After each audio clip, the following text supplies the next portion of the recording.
Today is Wednesday, November 10th, 2021. Coming up on Roland Martin Unfiltered, live from Los Angeles on the Black Star Network. Kyle Rittenhouse cries like a little punk on the witness stand in Wisconsin. Is the judge in the case another defense attorney? Our legal panel will break down today's proceedings. We'll also talk about the day's developments in the case of the three white men on trial for murdering Ahmaud Arbery. A black judge in Alabama is being targeted with removal from the bench. What's going on in that state with this sister? Also, on today's show, Republicans think they're going to do very well in 2022 midterms. What can Dems do to keep control of the House and the Senate? We'll be talking with political analyst Amisha Cross about that. Also on today's show, a slew of lawsuits being filed in Houston after the disaster at the Travis Scott Astroworld Festival, where 8 people have died. One woman is literally brain dead right now, no brain activity, so that death toll could actually increase. Also on today's show, we'll hear from, we'll talk to Congresswoman Frederica Wilson about a commission that she wants established. And, of course, joining me on the show, we'll be dealing with what's happening also in L.A. 9% of black people in this area.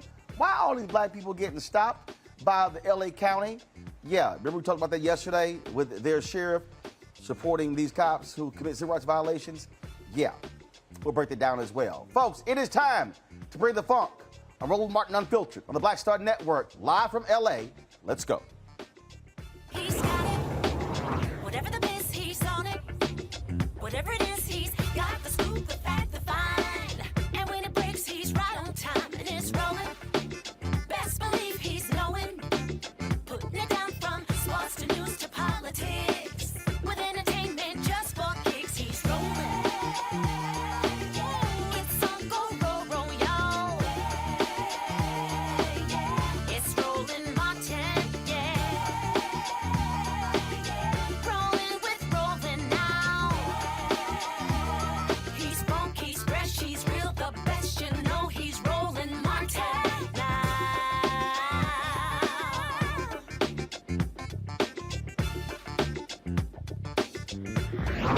Martin. Keep the music going.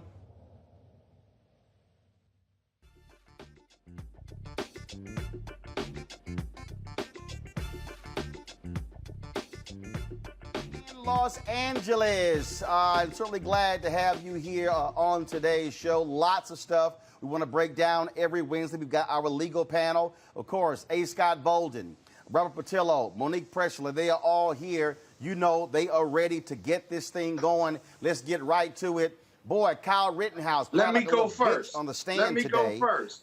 He was just sitting here. Scott, I'm still talking. Damn it, wait. I ain't even done an intro yet to the story, That's and why your I wanted ass to ready get to in talk. early with you. So, I man, miss he you, was bro, sitting bro. here crying. I'm Stop ready talking, now. Scott. Y'all, mute his mic till I get done. Kyle Rittenhouse, go on the stand today, y'all. He's sitting here whining and crying. You got the judge.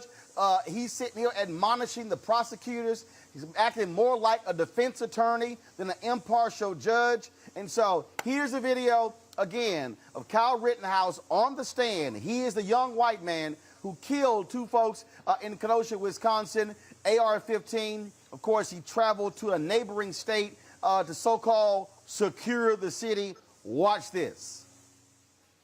To go in a northerly direction? I wasn't. Describe what happens. Once I take that step back, I look over my shoulder and Mr. Rosenbaum was now running from my right side. And I was cornered from in front of me with Mr. Zeminski. And there were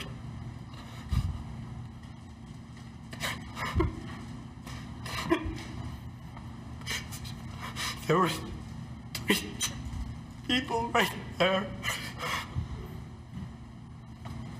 Take a deep breath, Kyle.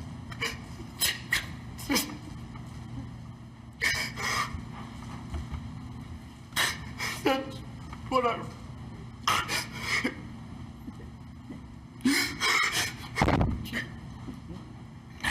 That's right, run. We're going to just take time for our break anyway. You can just relax for a minute, sir. We're going to take a break about 10 minutes, and please don't talk about the case during the break. Read, watch, or listen to any kind of trial. But he kept chasing me. It didn't stop him. Mr. Rittenhouse, you're telling us that you felt like you were about to die, right? Yes. But when you point the gun at someone else, that's going to make them feel like they're about to die, right? That's what you wanted him to feel. No. You wanted him to get the message from you that if you come any closer, I'm going to kill you. That's why you pointed the gun at him, right? I pointed the gun at him to deter him from... I pointed the gun at him so he would stop chasing me. That's why I pointed the gun at him. Because if you point the gun at him, you were hoping he would stop chasing you because he would get the message from you that if he keeps coming, you're going to kill him, right? I didn't want to have to kill Mr. Rosenbaum. That's not the question I asked. Serving no legitimate purpose. It seems argumentative, Mr. Did that even factor into your mind at that point? Did you even care whether you were going to kill him or not? I didn't want to have to kill anybody. I was being attacked. That's why I shot him. Shot at him.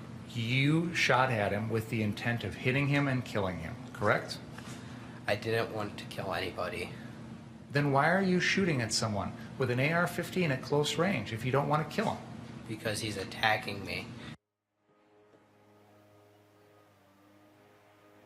All right, folks, and so now, if y'all want to see somebody who really, really rehearsed his tears, watch this.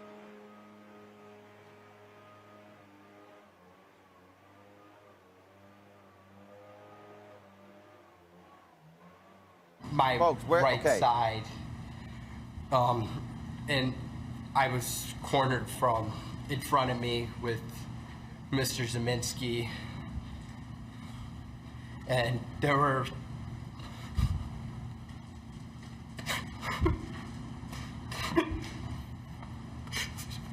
three people right there. Take a deep breath, Kyle.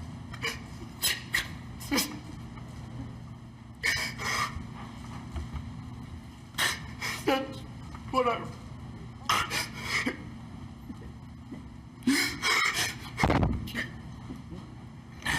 That's what I run. We're going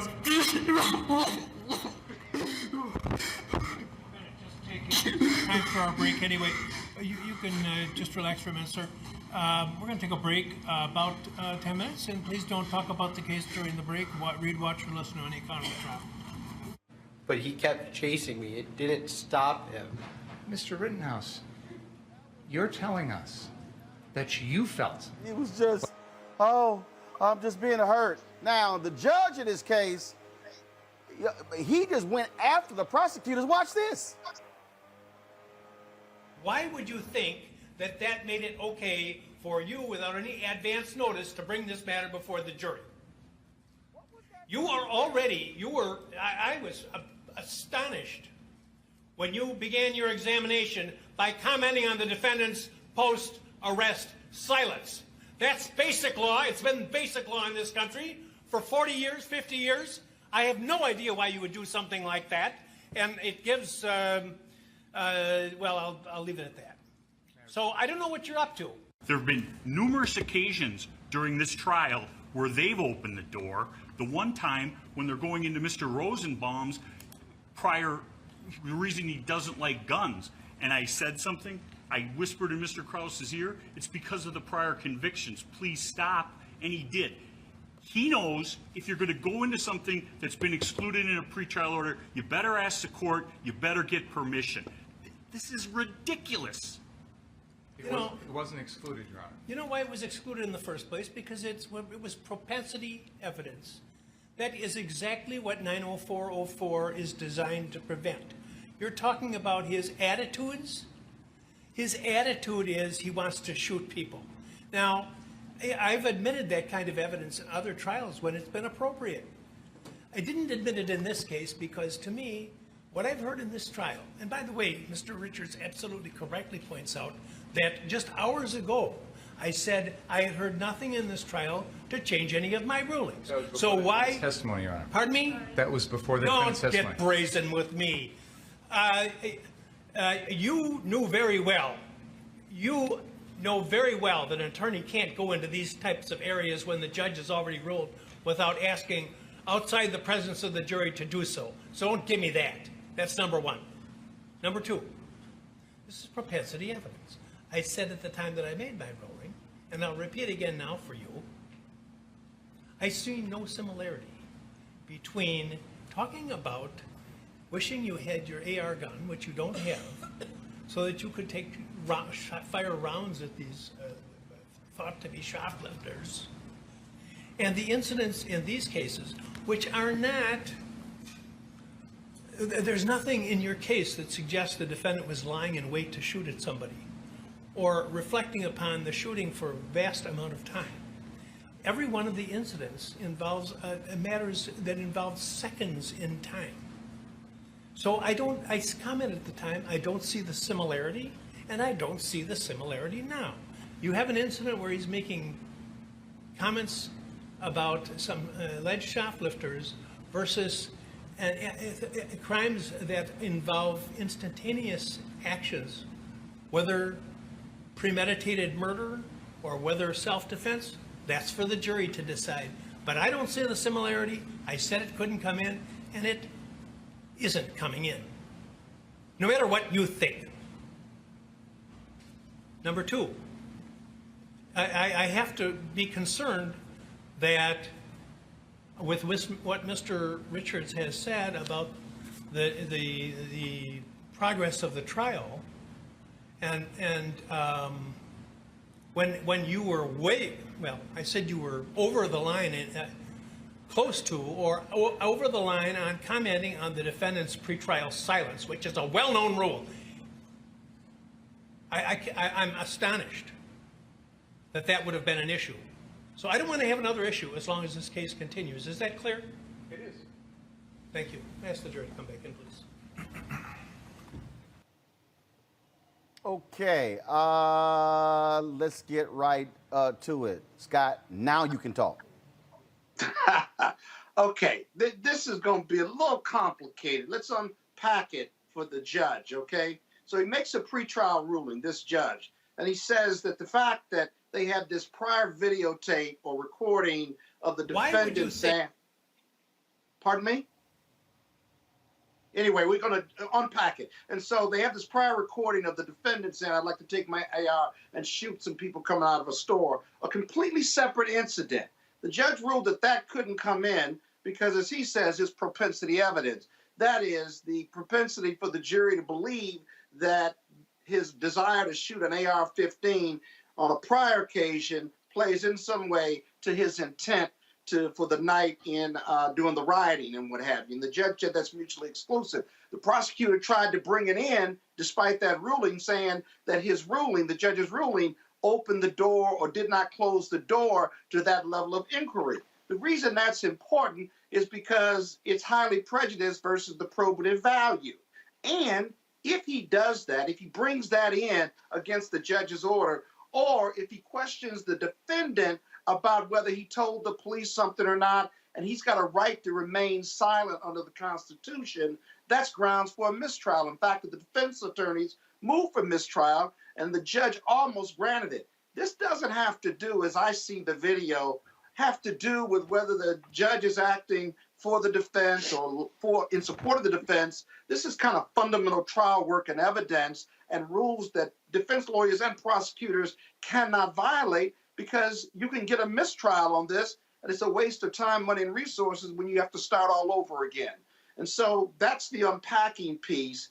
I think the judge was right here, but he did not grant the mistrial because he wants to get this trial done. But the prosecution has to stay in line. Now, I don't think long-term that's going to have a prejudicial effect on the prosecution. Judges move on, and you get berated by judges all the time if you screw up. But here, I think the judge was right, at least had an argument for why he was highly pissed off, if you will, with the prosecution. And lastly, I don't know what the defendant was doing because he said he looked like he was having an asthma attack more than crying. I didn't like to laugh at people who were being emotional, but that did seem contrived. So those are my best thoughts, Roland.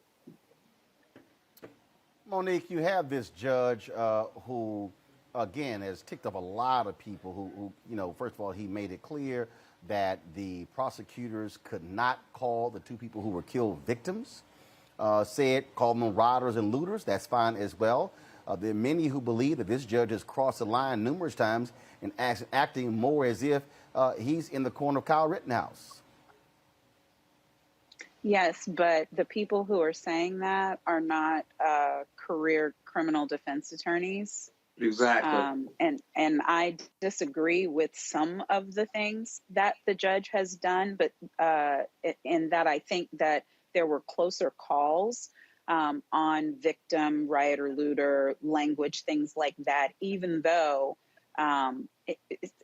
the thing that I will add to everything Scott said, which I 100% agree with everything that Scott said, what I will add to it is it can be difficult for lay people to separate a judge's nasty personality with a judge's rulings in applying the law. And this judge runs hot. That's his temperament. Exactly. But he did not run hot. He did not run hot in front of that jury. He got his jury the heck out of there, and then he read for filth the prosecutor for doing something that the prosecutor should have never tried to do, was stupid to do, wouldn't have gotten away with. And in DC, it wouldn't, I don't know if the mistrial would be granted or not, but the likes of Tanya Chutkan, who just did the ruling saying that the Trump files are not going to be secret, she would have stepped a lawyer back over some bullshiggity like that. She'd like, think this over in one of my jail cells. The bailiff will show you what happens when you screw with my jury. Think it through, counselor. You work for the government. You don't take cheap shots. You don't try to sneak things in front of the jury before you talk to me, especially if you know I'm the kind of judge that runs hot anyway. And we've been fighting back and forth about this. Okay, if you think the door was open through the defendant's testimony, you ask the lead up questions and then you say, Your Honor, may we approach? And then you approach and you say, Your Honor, I believe based on the answers that I've just received from the defendant and based on the prior testimony on direct examination, this now should come into evidence and I would like to be heard. And then judge is going to say yes, the judge is going to say no. You stick it in your folder for mistrial if you get denied. These prosecutors are getting out lawyered. Hold this up against the trial that we saw against Chauvin, where you saw prosecutors do one of the best jobs of prosecuting a criminal case I have seen. And I don't, never in my life have I liked the job that a prosecutor does, in that I'm just, in my spirit, a defense attorney. But they did a good job and they got a conviction.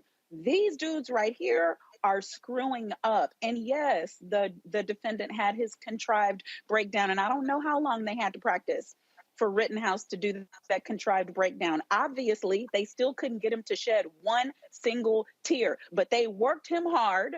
And when you have a whole bunch of white folks on a jury, seeing who they're going to think is a boy, who they're calling Kyle, and he's doing that, hyperventilating, scrunching his face up, looking at the judge saying, help me, please. It might work. So no, I don't like the way this case is going. I texted everybody and said I believed it would be a SHT show from start to finish, and I stand by my estimation. Robert Patillo, is this judge doing a proper job? Is he coming across as being more sympathetic to the defense? Should he recuse himself? No, the judge is doing a fine job. The prosecutor is the one messing up. And I put myself in the position of that defense attorney. I've been a defense attorney my whole career. If we have a pretrial motion and the judge rules on what can and can't come in, and now you just try to sneak something in against the pretrial order that we issued, I'm flipping the table over. I'm literally flipping the table. The one time I got put in handcuffs in court, was when a prosecutor tried to do something similar to that.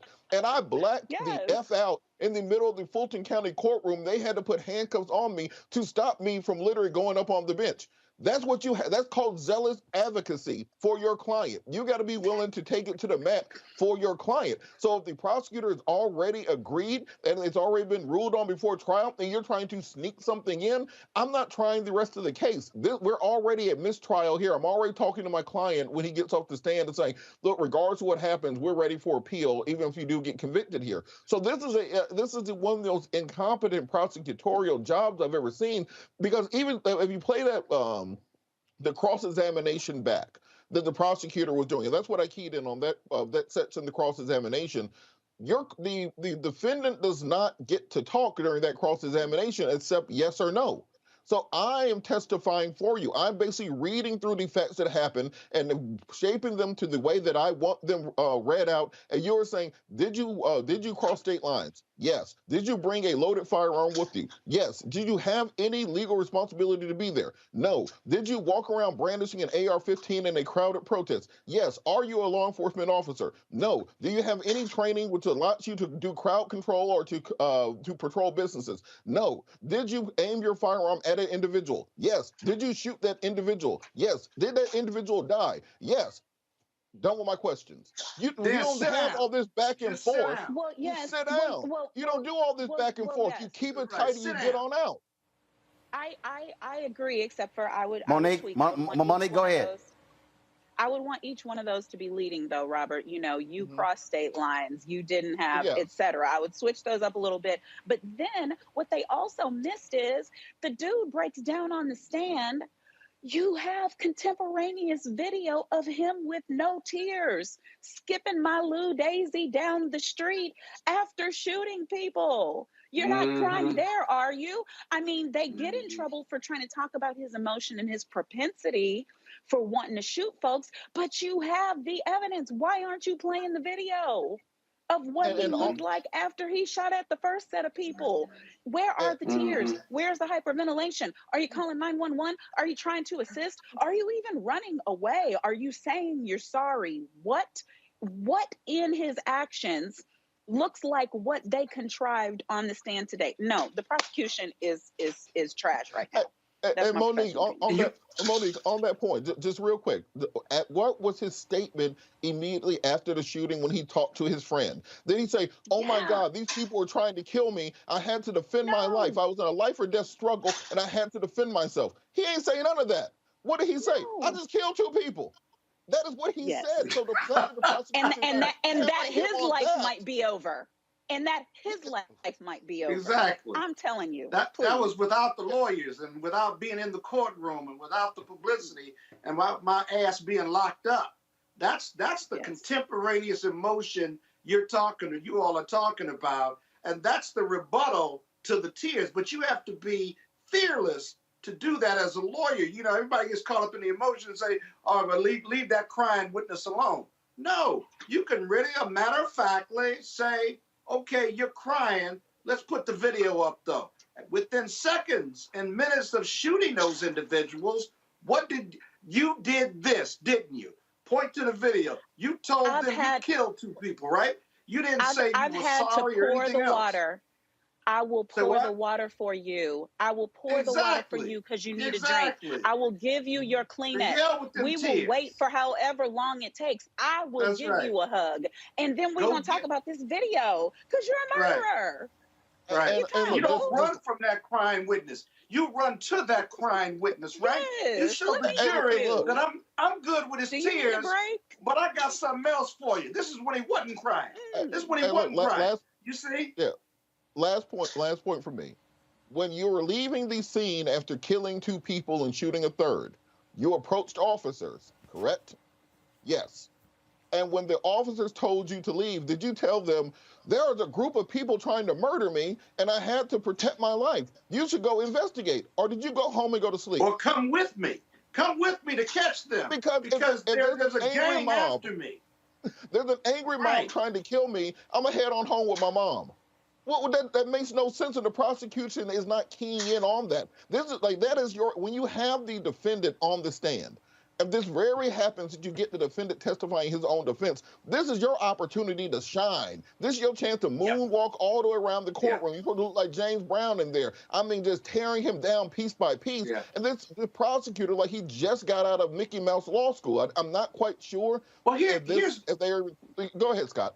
Here's the problem, though. Okay, and you see this. I see this all over the country because prosecutors don't have as much experience cross-examining witnesses the way defense attorneys do, because very seldom are defendants put on the stand. They have to put their defendant on the stand because they need his testimony. They can't get it from anywhere else, and there are a lot of risk associated with that vis-a-vis cross-examination. But the prosecutors aren't really good at cross-examination because they don't do a whole lot of it. And you're seeing this manifestation across, but not one of any level of experience or expertise. The issues we're raising, when you put your cross-examination together, you ought to be thinking and raising those issues months before, because you know this moment is a possibility, and in this case, a probability. And they lost that war. The whole case is about this guy, this defendant, and he took the stand. This is the moment. You have to win that moment. Now, you might still win the case, maybe, but there's a lot of self-defense, powerful self-defense evidence that came in through the defendant. And I got to tell you, many of the other witnesses, we haven't talked about those, Roland, the other witnesses who were the victims, the victim that survived, and some of the other people who observed all this, they either gave conflicting testimony or they gave testimony that really helped both sides. That's the real killer issue, because the jury is going to have to sort through that, and reasonable doubt, if you've got a reason to doubt it, that's reasonable doubt. And the defense and the witnesses for the prosecution have given a lot of reasonable doubt or evidence that's going to make the jury struggle. If the jury struggles, they're going to come up with a defense verdict and a not guilty verdict. So the prosecution has to rally. They've got some time, but you don't know how many defense witnesses there are going to be. There may not be any more after that. And then you've got to put on a closing argument like you've never done before to convince the jury to choose your story and not the defense story in this case. We'll see.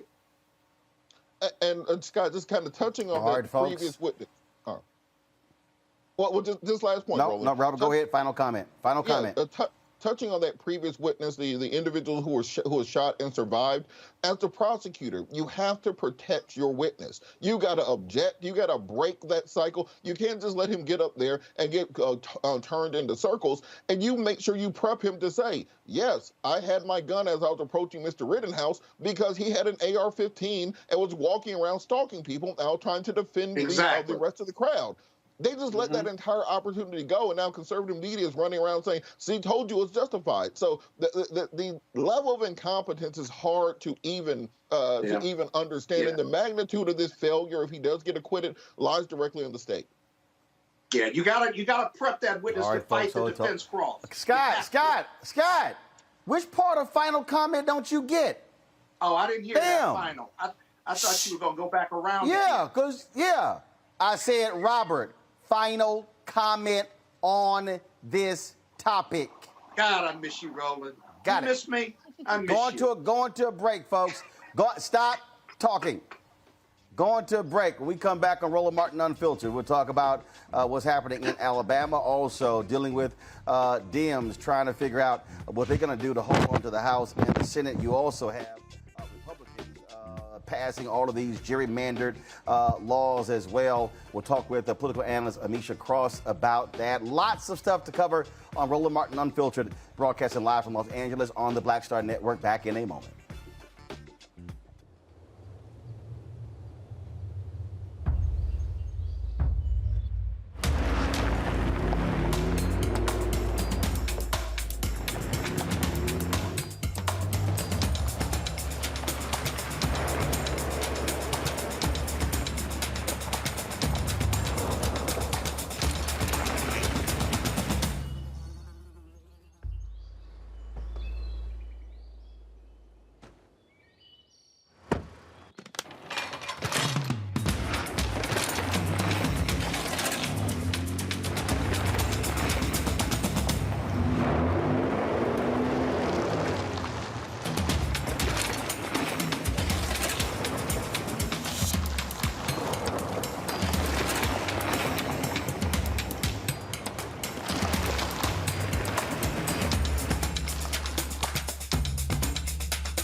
Betty is saving big holiday shopping at Amazon. So now, she's free to become Bear Hug Betty.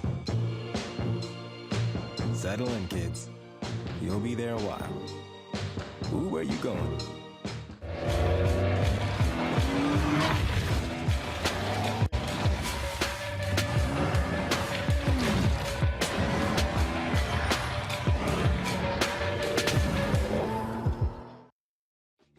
What's up, everybody? It's Godfrey, the funniest dude on the planet. Hey, I'm Taj. I'm Coco. And I'm Lily. And we're SWV. What's up, y'all? It's Ryan Destiny, and you're watching Roland Martin Unfiltered.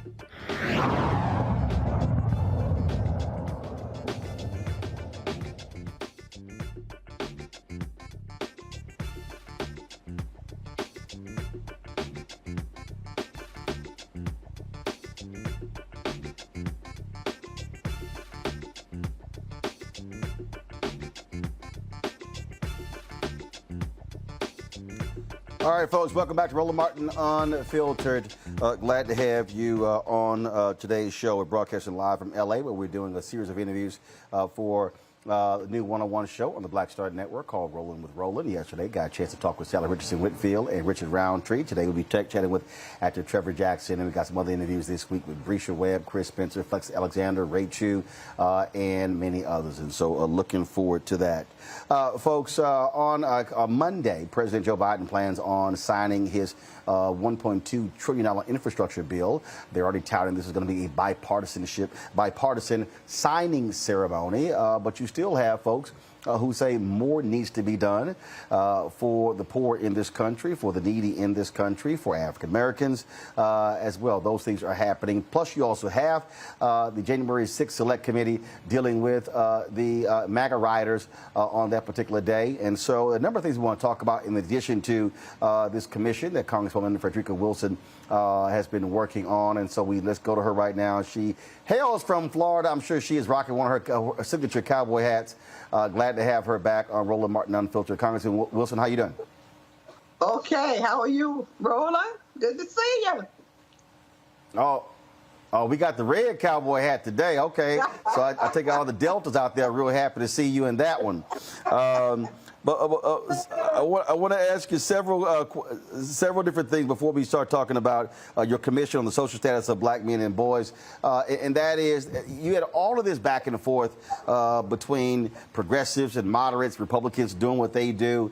And there's some who say progressives should have never agreed to this $1.2 trillion bill if they didn't get family leave and some other things as well. Are you happy with this compromise that was signed? I am happy with the compromise that was signed. It is more than we have ever had. This is transformational. Transformational. So we have a big tent in the Democratic Party. We have, in the Republican Party is basically white men. In the Democratic Party, you have all kinds of people that represent the entire nation. So we have to take into consideration as to what we're doing and how we legislate. And so I think it is a wonderful bill. It's going to do so much. And I don't want people to start talking about child tax credits. I call it Social Security for children. Every child today get $300. If you're under 17, if you're under 6, you get $350 a month.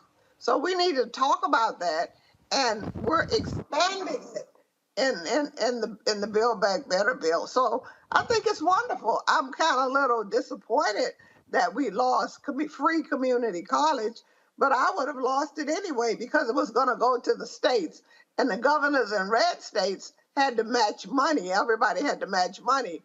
California and New York already has free college, and all of our red states, they weren't going to match any money for free community college. So we'll catch that on another run. But I am elated and excited to pass that bill. Yes, I am. Homelessness, housing, you name it, it's in the bill. So it's a lot of stuff that's in the bill, but Democrats have, let's be honest, have been failures at explaining what's in the bill. When you look at these people around the country who say they're concerned about education, but said nothing about the billions of dollars the Democrats have passed to reopen schools for COVID, things along those lines. We talk about Republicans are running around calling this bill communism as well. Yet, Senator Mitch McConnell has talked about that this bill is going to be a godsend for his state of Kentucky. What advice do you have for your party in terms of how they should be selling this bill to the American public and not allow the right to define the bill in their terms? Well, Roland, each member of Congress has been given a package of how they should sell this. And we know that in the infrastructure bill, there's $40 billion for bridges, $39 billion for transit, $65 billion for broadband. And you have to explain what broadband is. Broadband is the internet. There's so many rural communities in Alabama, Mississippi, and West Virginia that do not have broadband. So that's internet, the free internet that will be available, access to internet, and $73 billion for clean energy. So all of these things are in the transportation bill that we passed. When we go to our soft infrastructure bill, the Build Back Better, just think about it. Can you imagine universal pre-K for little children to go into kindergarten already reading, being exposed to so much curriculum that they've never been exposed to, and learning a vocabulary and rich vocabulary. And when they get to kindergarten, they're just right on par. And then they go to first grade, they're right on par. This has never happened. We just tout what we have. This is a great bill for Black people, for Black children, and HBCUs will get record funding that they never got before. Workforce will get record funding that they've never gotten before. This is a time for celebration. It's not a time for criticism. This is a time for celebration in the Black community. Also, it's that $55 billion for drinking water. This is the infrastructure bill. Now, that's the one that we have passed, and we're going to go selling that around the country. Let's talk about this commission that you have been working on for a very long time, and that is the Commission on the Social Status of Black Men and Boys. That was passed and created on Tuesday. You work with Senator Marco Rubio to get this done. So exactly what is this commission going to do, and exactly how is it going to help African-American boys? Well, we're going to develop policy solutions to help create an environment that will enable Black males to achieve their full potential. Black men and boys grow up in the same community with white boys, but there's a very different outcome as adults, and we're going to try to understand why. We know that racism and social injustices create heavy mental and emotional burdens for Black men and boys, and they experience so much arrest, imprisonment, and chronic unemployment. So there are 6 members of the Congressional Black Caucus on this commission, and Reverend Al Sharpton is the secretary of the commission. They voted me to be chair of the commission. We're going to visit a federal prison, and I'm going to ask you to be on our advisory committee as we delve into this. This is historical. No one in the whole time that we have been in prison, in our Congress, has ever put forth any energy or effort to study and help Black men and boys. Who built the Capitol? black men built the Capitol that we walk into every day. And when they were building the Capitol, remember now, they didn't have cranes and the kind of equipment we have now. So they became human ladders and stepped up on each other's shoulders. And they fell. They fell to their deaths. And when they fell to their deaths, they just dug a common grave and buried them. And then the next morning, they went and brought a whole new group of slaves. So every day that we walk into the Capitol, drive into the Capitol, that's really hallowed ground. So it's time. We always talk about the year of the woman, the year of the girls. So this is going to be the year of the black boys and men. 2022. All right, Congresswoman Frederica Whitfield, it's always a pleasure to have you on the show. Congratulations on the establishment of this. And we certainly hope that what comes out of this are very specific policies, funds, and things along those lines that are going to impact young black boys as well. So we're looking forward to seeing that as well. Thank you. Thank you, Roland. Love you. I appreciate it. Thanks a lot. I'll see you soon. All right, folks, going to go to a break. We come back. We're going to chat with analyst Amisha Cross about what is next for Democrats. How can they message properly? How can they explain to America what they are doing and leading? And can they maintain their power in the nation's capital, but also on the state level as well? That is next on Roland Martin Unfiltered, broadcasting live from Los Angeles right here on the Black Star Network. Don't forget to download the app. It's on all platforms, folks. Spread the word. Our goal is to have 50,000 downloads by the end of the year. So just simply go to, it's on all platforms, Apple phone, Android phone. It's on Android TV, Apple TV, Roku, Amazon Fire TV, Xbox Smart TV as well. And of course, if you want to support our Bring the Funk fan club, where every dollar you give goes to support this show, you can do so by contributing to Cash App. It's $RM Unfiltered. PayPal is R Martin Unfiltered. Venmo is RM Unfiltered. Zelle is Roland at RolandSMartin.com. Roland at RolandMartinUnfiltered.com. And so, we want your support in terms of what we're doing. We've got some fantastic shows that we are developing. Cannot wait to begin to unveil those. We're working on those as we speak. And so we got a lot of things going. So let's actually make it happen. All right? I'll be back in a moment.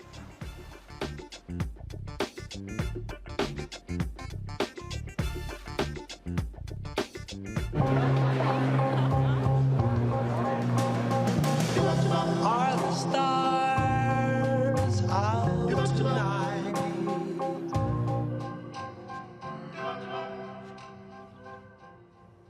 Alexa, play our favorite song again. Okay.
Maureen is saving big holiday shopping at Amazon, so now she's free to become Maureen the Merrier.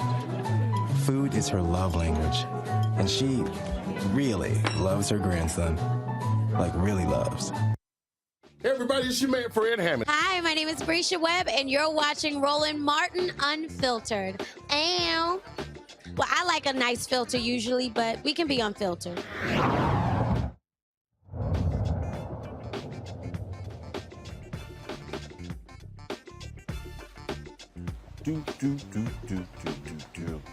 All right, folks, welcome back to Roland Martin Unfiltered.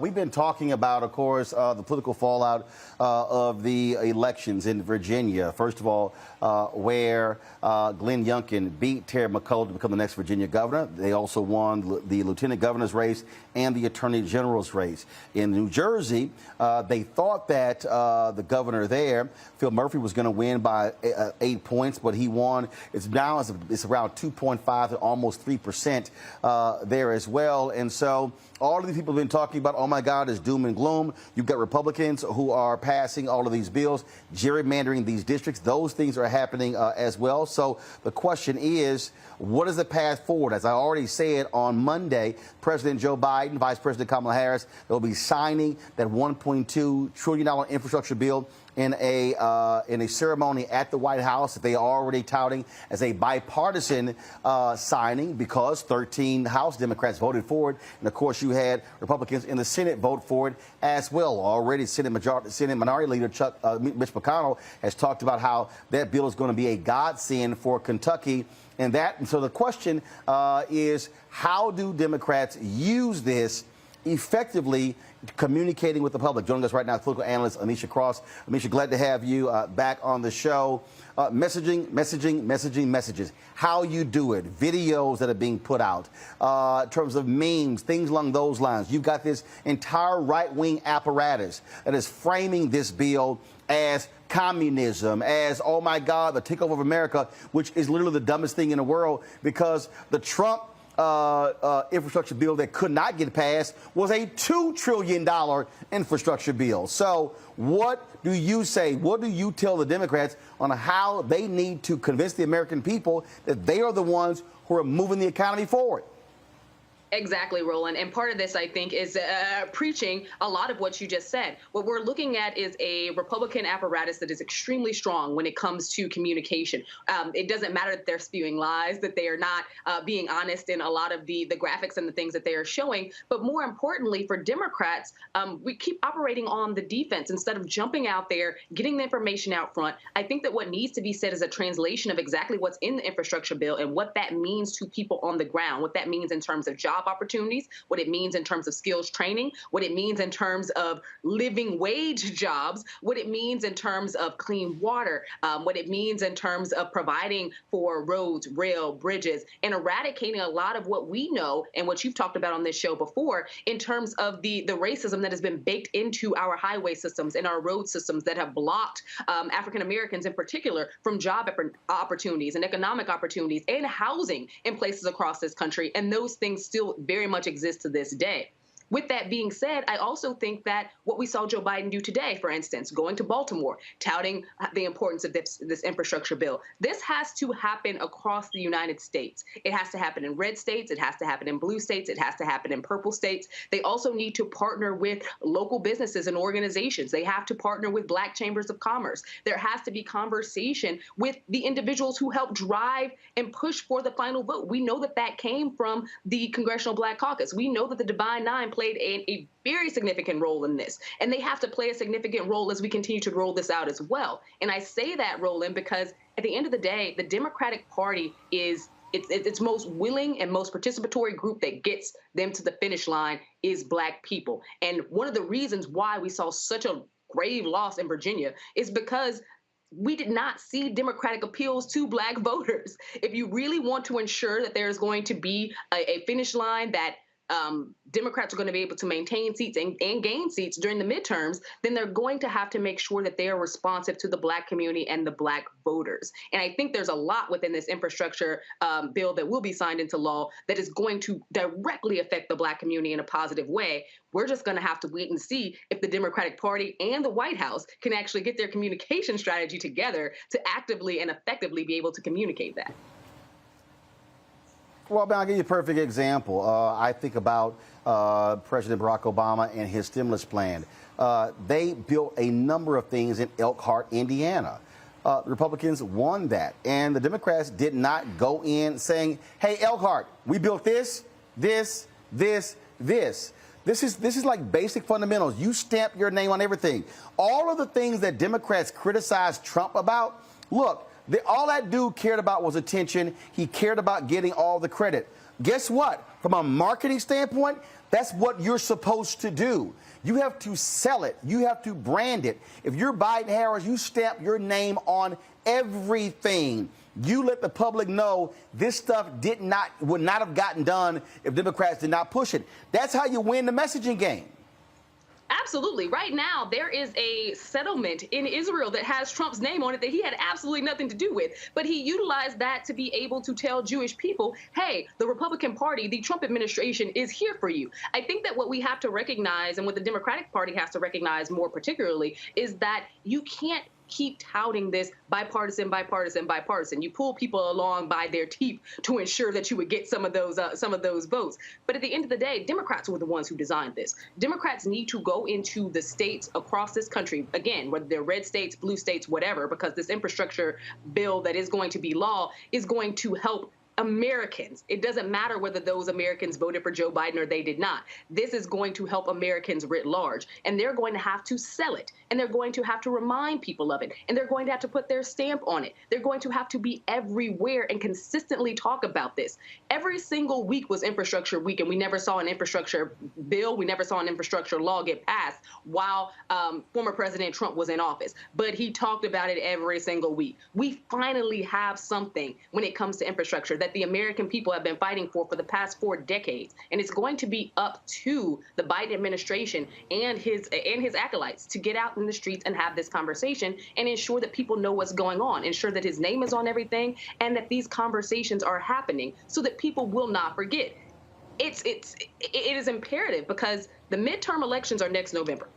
At the end of the day, we all know that Americans have very short memories. It is what it is. You're going to have to keep pressing this as much as possible. Job gains, what that means for states, get out there, have those conversations, be full frontal, because if Republicans were doing it right now, they would take the credit and they would be running with it and running circles around anyone else. Scott. Hey, Amisha, good seeing you again. You know, one of the things that makes the Republicans so powerful in their marketing and branding is they've got a television station called Fox News that's just dedicated to it. And it makes it easier for them to do that. And I know there's some progressive left news stations or cable stations, but none that are so profoundly over the top for Democrats that are unabashed about marketing and branding Democratic initiatives. How do the Democrats rebut that new Fox News channel when they're doing the marketing and branding and the wins that the Fox News channel won't get them for? They'll couch it as a Republican win, if you will. But what more do the Democrats need to do? Because that's a publicity machine for Republicans and Trump that just never stops giving. You're absolutely right. Fox is literally an arm of the RNC in the Republican Party. That's not news, and that's what they operate as. There is not that equivalent on the liberal side at all.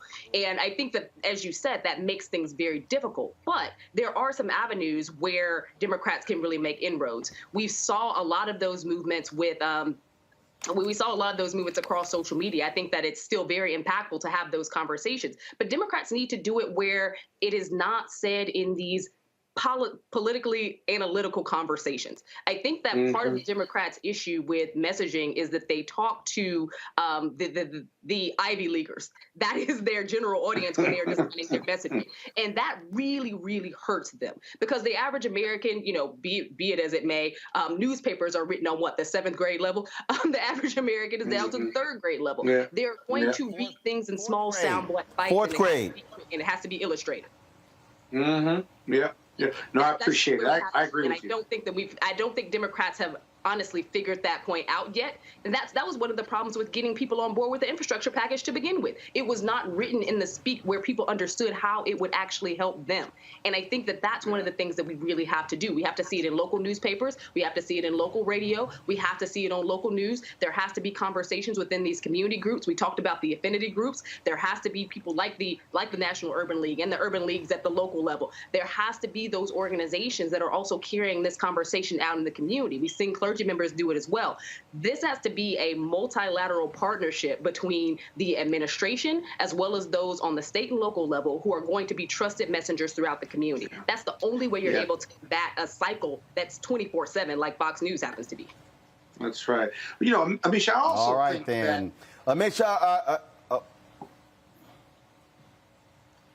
may I ask another question, Roland? Go ahead. I'll be quiet. I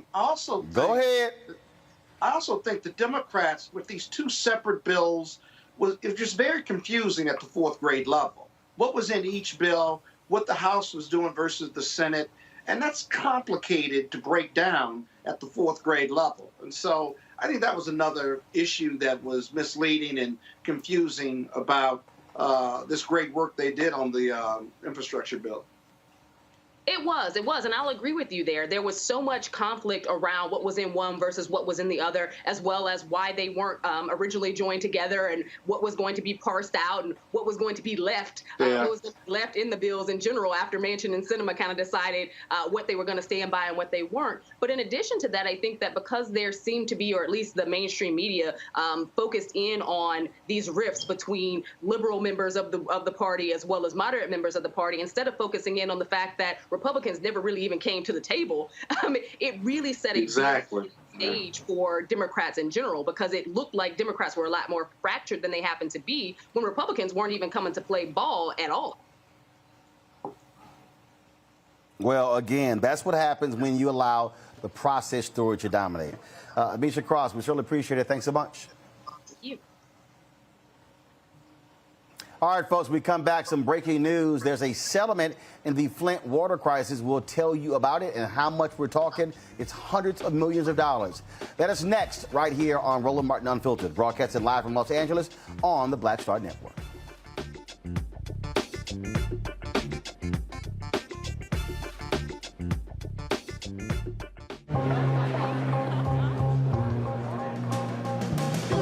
Are the stars out tonight?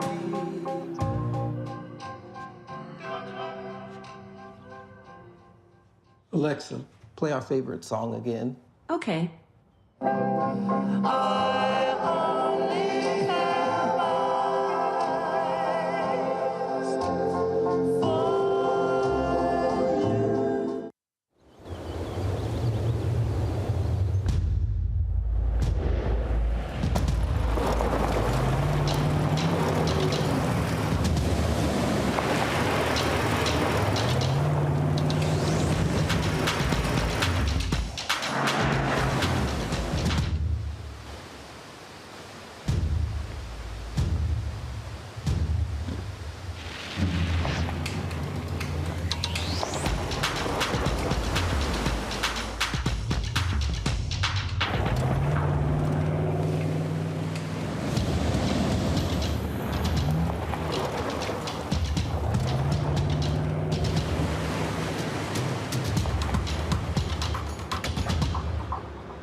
Maureen is saving big holiday shopping at Amazon. So now she's free to become Maureen the Merrier.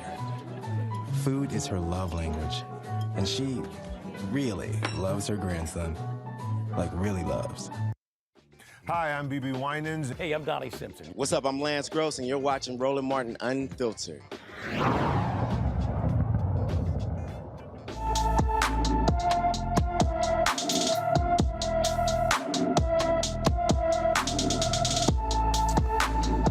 Command Camara Johnson was reported missing on May 25th, 2021. The 16-year-old is missing from Radcliffe, Kentucky.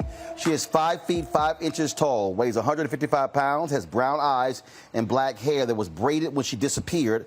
Camara wore a pink hoodie, black sweats with a red-white stripe, and black Vans with flames. She was not wearing her glasses at the time she went missing. If you have any information on Camara's whereabouts, please call the Radcliffe Police Department at 270-351-4470. That's 270-351-4470. All right, folks, just a couple of hours ago, this breaking news came in. That is, a judge has approved a $600 million settlement in the Flint water crisis. Go to my iPad, please.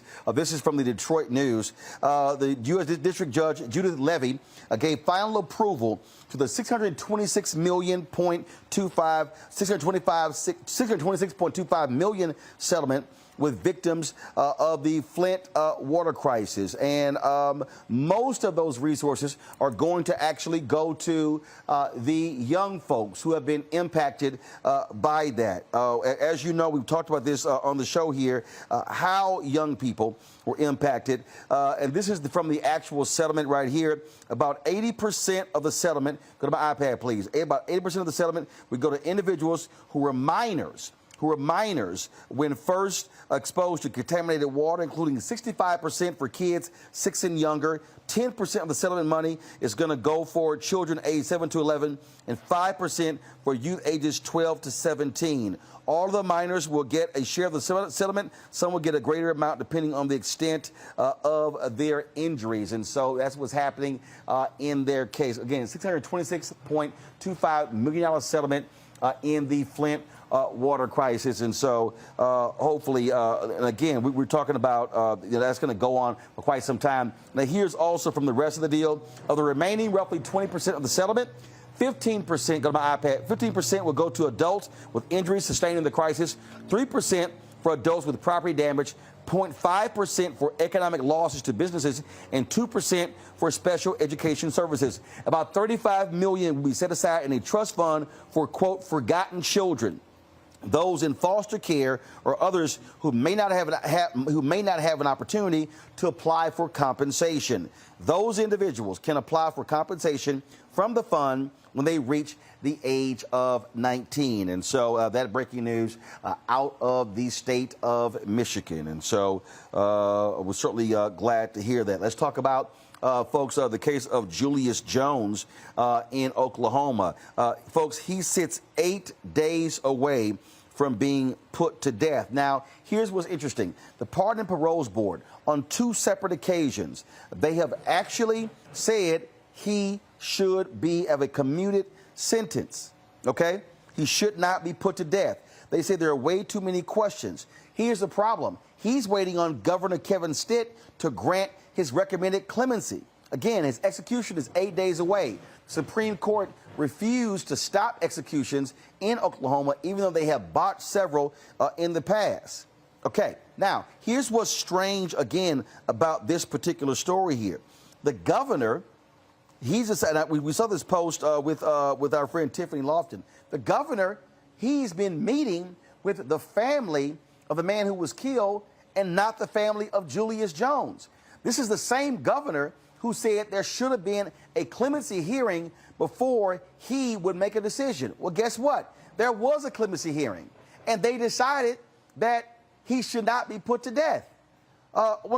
This is crazy, Scott, to see what's going on here with this governor. Okay, he says, okay, you know what? I'm not going to make a decision. There should be a clemency hearing. Guess what? They vote again.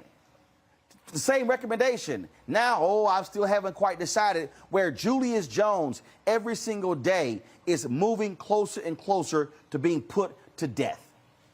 Yeah, I think the optics are bad on this, but I also think the governor certainly has an obligation or an opportunity prior 8 days and within these 8 days to consult with the family, not to decide based on what the family tells him, but to get a bunch of information and to listen and to render a determination. That determination, it would be unusual for the governor to turn down or reject the clemency board's recommendation. I think it's not so much politics. I think it's him wanting to say that he talked to these various groups before he renders an ultimate decision. Race may play a factor in it, but I would really be surprised if the governor rejected 2 clemency votes to commute his sentence. And so it's taking a little longer than it should be. But in the end, the Supreme Court doesn't have to rule on it because the power lies with the governor and the clemency board. And the clemency board has rendered its decision, or rather recommendation. So expect it to happen. But here's what's so crazy here, Robert. The governor made this big deal out of, no, I don't want to have to sit here, make a decision. We should have the board have a full clemency hearing. They had a full clemency hearing. They heard from the family. They heard from the prosecutors. They heard from Julius Jones' attorneys, and they voted 3-1 again, recommending his sentence be commuted to life in prison, the possibility of parole. Governor Kevin Stitt, what the hell are you doing? Well, look, this is part of the reason I think we're going to have federal action on many of these things, because you cannot depend and put so much power into the hands of individual governors. We're going to have some sorts of regulations to determine what exactly states can and cannot do to individuals. We have an 8th Amendment, which apparently is completely pointless to the Constitution. If many of these actions are not cruel and unusual punishment, executing individuals, injecting them with poison, firing squads, as some states have, solitary confinement for decades at a time. And we're not going to actually enforce the 8th Amendment and get rid of it altogether and just go back to having the Star Chamber and medieval types of torture. This is one of those places where I think the social justice movement has to go next. Back a decade ago, I ran for office. I ran for office for one reason, which was because they were about to execute Troy Davis here in the state of Georgia. And I felt that it was our responsibility to get involved in public service to try to stop that from happening. We have to make this the compelling narrative of this next election cycle, and make sure the Democrats understand while they're in power that they have the ability to push this issue, to federalize many of these state level abuses, and ensure that going forward we do not have this type of system which is beneath that of many third world countries. How the hell do we talk to Iran or to China or to any of these other nations or North Korea about their justice system when we have these abuses in our system and people are still being treated the same way they were 1,000 years ago? And this has to be a priority, because right now we get so caught up in minutia. How the hell is critical race theory a bigger issue than cruel and unusual punishment in our criminal justice system? Well, and here's the deal, Scott. This story out of Tennessee, where a judge found that a death row inmate's trial was tainted with racism and has resentenced him to life in prison. 30 years after Abu Ali Abdur Rahman's original sentence in 1987 for murder, Judge Monty Watkins changed the conviction because Watkins ruled Abdur Rahman's rights to a fair trial was violated. Prosecutors from the initial trial told the judge that they excluded a black college-educated preacher from the jury pool because he appeared, quote, uncommunicative and uneducated. But they chose less educated white jurors. Davidson County District Attorney proposed a deal on Abdur Rahman's behalf to change his execution sentence to 3 life sentences. Now Abdur Rahman, he was set to be executed on April 9, 2020, was halted due to the pandemic. The State Attorney General's office could still appeal the resentencing. This right here, Scott, is why many people say get rid of the death penalty. That because it is not foolproof. Yes, there are people who have committed heinous crimes, the likes of Dylan Ruth and others, who many of us could personally believe, hey, should be put to death when they have taken life. But the problem is when you have these cases, these examples, where and here's the deal, in this case here, this gentleman, he's not saying I didn't do it. The judge is simply saying racism was a part of this case, and so pull off the execution and make it life imprisonment. That's why people who believe in get rid of the death penalty say you should not have a death penalty in the United States. It should simply be life in prison. Well, it's an imperfect system made more imperfect by racism in the criminal justice system. Racism lives in the criminal justice system. In this case, Rahman, he would have been dead had it not been for COVID. And there was another issue that caused the delay that had nothing to do with his legal status before then. So he was supposed to be in the death penalty. He was supposed to have died twice. Now, the other unique thing about the Ronman case is that the prosecutors came forward and admitted this. Very often, like in the Jimmy Gardner case, the prosecution didn't concede anything, and they lied and they had their witnesses lie. Here, the prosecution stepped up and said, we violated the jury rules and we violated his due process rights and how we picked the jury. I don't know whether it was before Batson v. Kentucky or afterwards, but so you had this admission and the judge agreed with them. Now, in the Ronman case, there's an issue where the government may appeal, that somehow the judge doesn't have the authority to change it from the death penalty to life imprisonment. That's the other part of the story, that nobody knows what the outcome will be, but it's not over yet. And so if the prosecution appeals the judge's ability to do this, which makes no sense whatsoever, you might be looking at a legal appeal that could put him back in life jeopardy or even legal jeopardy. So this is a case, Roland, we need to come back to and watch it closely. Again, it's so many folks, when you talk about these cases, Robert, that greatly impact African Americans. When you look at these death penalty cases, it's typically black people who are the ones on the receiving end of being unjustly sentenced to death, having their sentences commuted, or even being released from prison for crimes they simply did not commit. Oh, Roland, to that point, Barry Scheck in the Innocence Project does great work on this, but there's no way for there to be enough of them to fight these cases. And this is why I'm going to go back to that point. We need to be having federal action on cruel and unusual punishment in our criminal justice system. There's absolutely no compelling state interest in killing people. There is a question, actually, as to whether or not constitutionally our country even has the power to sentence someone to death under the Constitution and the Eighth Amendment. Look, the death penalty does not deter a single person from committing a crime. When somebody's committing a murder, nobody thinks, well, I might get the death penalty. They've done study after study for decades. There's no deterrent effect of the death penalty. You don't save money by sentencing someone to death. It's actually more expensive because of the number of appeals and the amount of work that goes into actually sentencing someone to death. There's no public policy reason for doing it because all you're really doing, if you look at the purposes of punishment, anybody who went to law school, your first year class, those purposes of punishment, all you're doing is bloodlust and retribution. We're supposed to, you're not rehabilitating, you're not teaching a lesson, you're not stopping anything. All you're doing is bloodlust. This is old school eye for an eye, tooth for a tooth, biblical justice that people still want. So the fact that we still do this in the 21st century, there's a spaceship getting ready to take off later on tonight to take some space astronauts to the space station. You cannot have a spaceship going to outer space and still be killing people in the same country. We got to revise this, and we have to get this on the political agenda. There's no reason that Ted Cruz will be tweeting about Elmo and Big Bird, and we're not taking the killing of individuals by the state as a larger issue. Yeah. Not perfect. Folks, let's talk about the cop who, of course, fired the fatal shot to kill Breonna Taylor. He wants his job back. Miles Cosgrove made his initial appearance before the Louisville Metro Police Merit Board. Next month, during a 5-day hearing, he will try to convince the panel why she should be reinstated to the force. The board will make a decision on January 5th, 2022, exactly 1 year from the day Cosgrove was fired from the police department.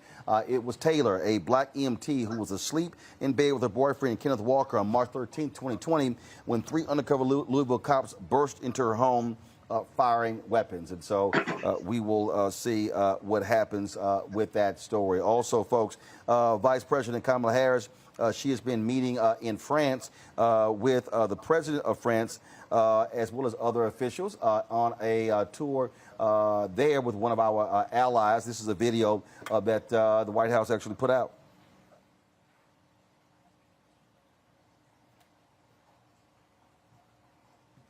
To breast cancer, to mRNA, and what we do around that. See my iPad. Let's simply restart it, please. Here we go. Some of the most significant discoveries in science on any issue, from rabies to HIV/AIDS to breast cancer to mRNA and what we do around vaccines and pandemics have occurred here in collaboration with French scientists, American scientists, scientists around the world coming together.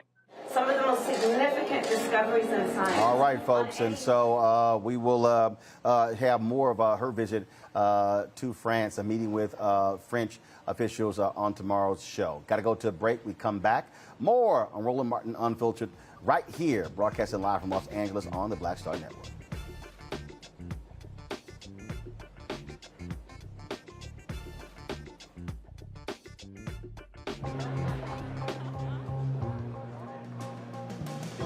Are the stars out tonight?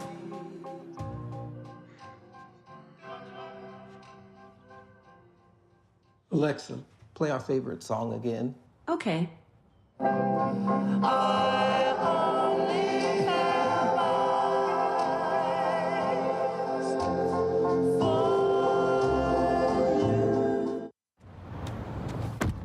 Oh, that spin class was brutal. Well, you can try using the Buick's massaging seat. Oh, yeah, that's nice.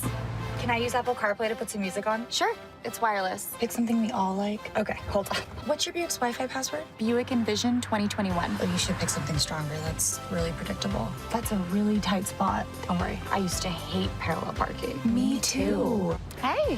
Really outdid yourself. Yes, we did. The all-new Buick Envision, an SUV built around you, all of you. Once upon a time, there lived a princess with really long hair who was waiting for a prince to come save her.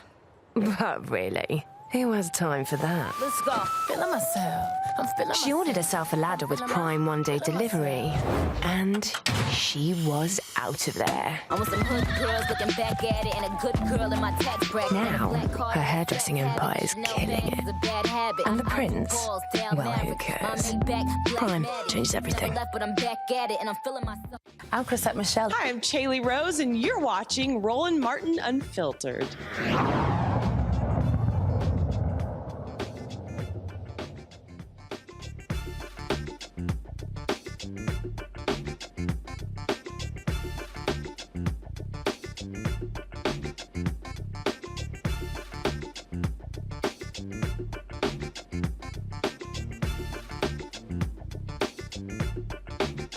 Welcome back to Roland Martin Unfiltered. Let's go to Georgia, where the three white men on trial for killing Ahmaud Arbery continues.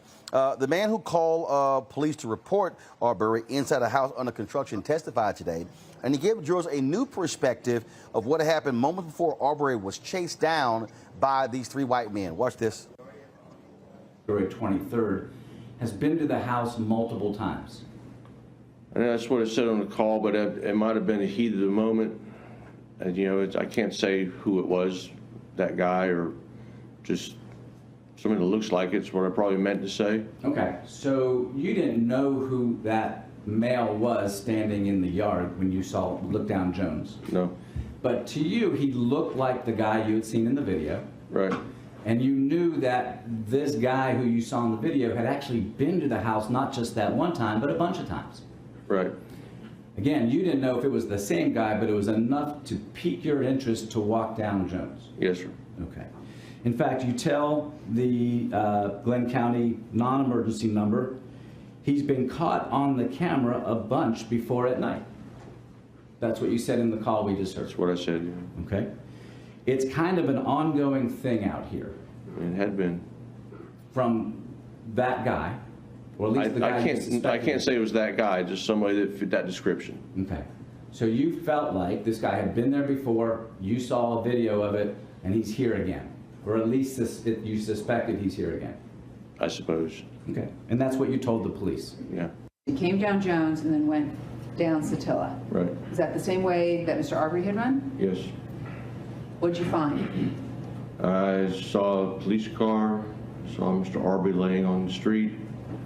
I saw Miss Greg and Travis there.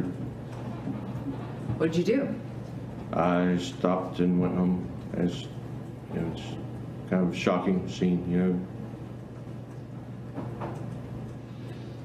And did you ride your bicycle back home? I did.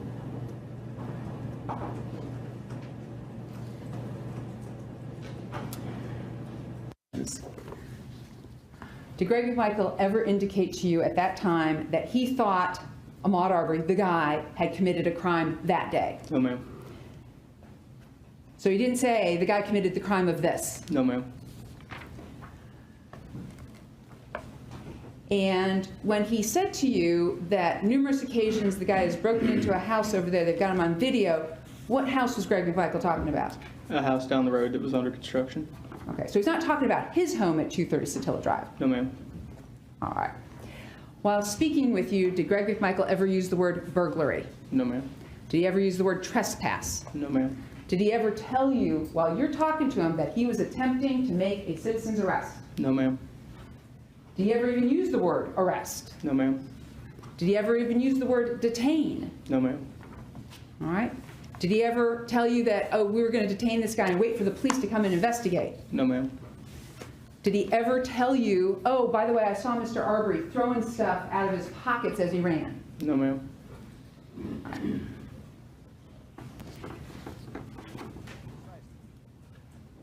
All right, at this point, you've pivoted away. Do you spend some more time at the scene? A little bit, yes. All right. And what did you do then for the rest of the day? Did you stay at that scene or did you leave that scene? No, ma'am. Once our investigative division. What's his name? The one who owns this house. Now, when you say the one who owns this house, what house are you referring to? The house that was under construction a few doors down from his home. Okay. And what was his answer to you? I have no idea. Never met him. Never met him. Okay. What is the next question that you asked Greg McMichael? Did this guy break into a house today? And what did Greg McMichael say in response from line 8 to line 13? Well, that's just it. I don't know. That's what I told what's her name out there. I said, listen, you might want to go knock on doors down there because this guy had just done something that he was fleeing from. And I don't know, you know, you might have gone, he might have gone in somebody else's house. Okay. Or somebody's house. Here's what's so crazy about this case, Robert. You hear, well, he did something. We don't know what he did. Right. We don't know what it took. He was right. But it was something. Why in the hell are you chasing somebody and using lethal force when there's no reason whatsoever? I think as this case goes every day, it's just, to me, now granted, you never know what these juries are going to do, but another nail in a coffin of what the hell were y'all chasing this black man for? And look, Roland, I've tried cases against Lisa before, the prosecutor right there. Compare that cross-examination. I want people at home, take that clip right there and compare it to the cross-examination in the Kyle Rittenhouse case to see the difference. Do you see how she had a list? She said the sentence, yes, no answer, no. She says the sentence, yes, no answer, yes. No narrative responses, no. Well, what did you have for breakfast that day? Oh, well, why'd you let the guy hit you in the head? None of that. That is how you do a cross-examination. That is how you, they say, pin somebody to the cross on cross-examination. That's how you make sure that the point gets across. In the same way you came away with a completely different interpretation of guilt or innocence because of the way she conducted that cross-examination versus the Rittenhouse case is exactly what the juries will see in that case. If you had that same prosecutor down there in Glenn County, Georgia, from Cobb County, up there in Kenosha, Wisconsin, you will probably have a very different case taking place because that's how you're supposed to do it. And it's allowing people to see exactly why it's important to have competent prosecutors in these cases. But Robert, I hate to do this to you. She was doing a direct of her police officer. But your point is correct. Yeah, the same point, same. So doing the direct, on the court, same idea. Take your list, go through it. Yeah. Right, and she had a list that she was checking off, and you and I wouldn't even have a list. We'd probably have some cliff notes or words on a card or something. But you're absolutely right about that. But this is the bizarre. This is what the jury's never going to be able to get around. And for the defense, what were they chasing him for? He was seen at an unconstructed or a house under construction. He didn't take anything. Maybe he just liked to go to the house. I don't know. He ran and was jogging. And again, this is such white privilege and racism. If he were white, would they have taken off chasing him? No. They would have said, that's Jimbo jogging every other day or something.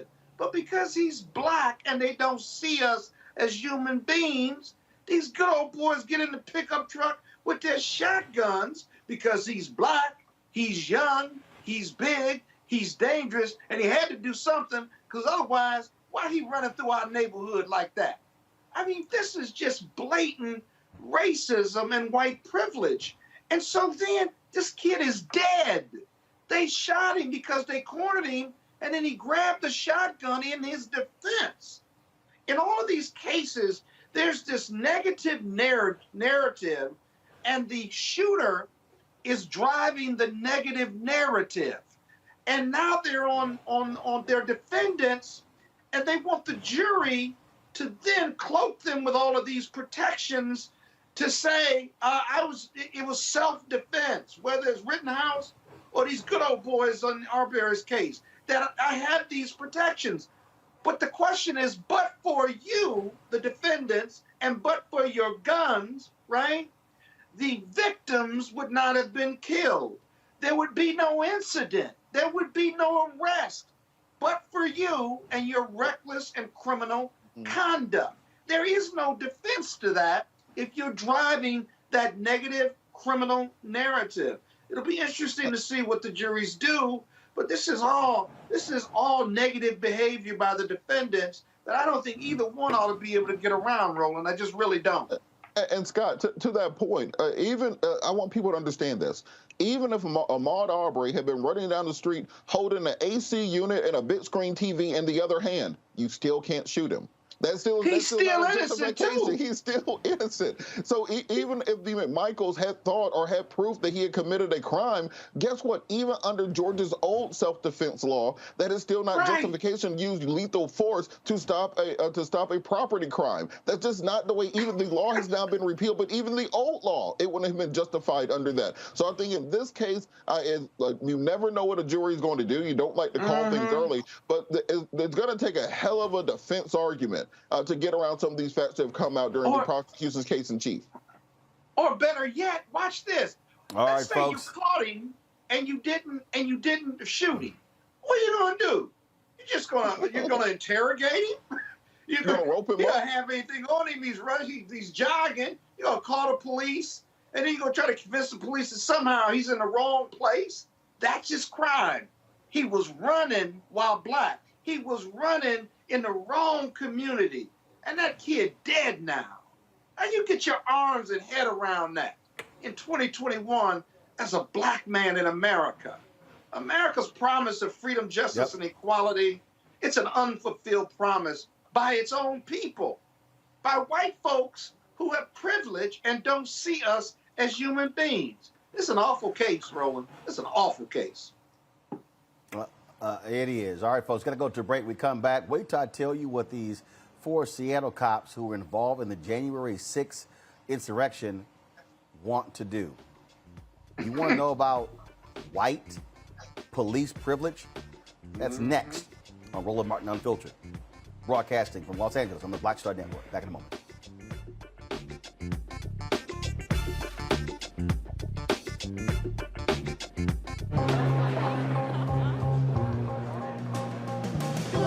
Are the stars out tonight?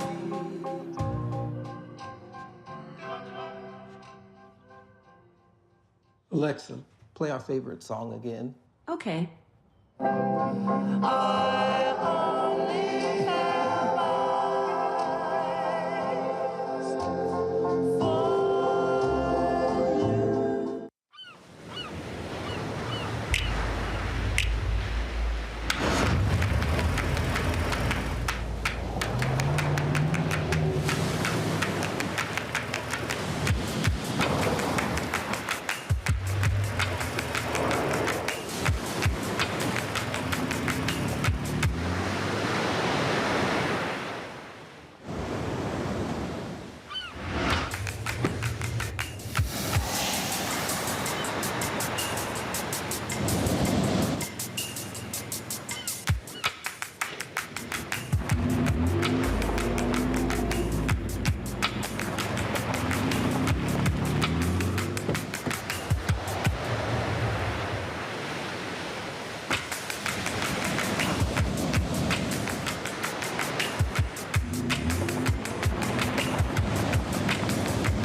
Maureen is saving big holiday shopping at Amazon, so now she's free to become Maureen the Merrier.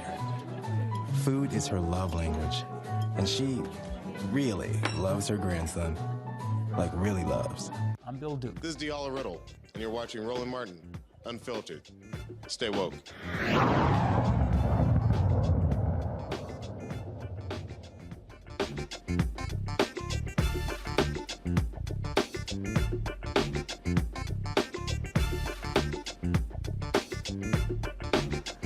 Y'all, like, I don't need any flashbacks.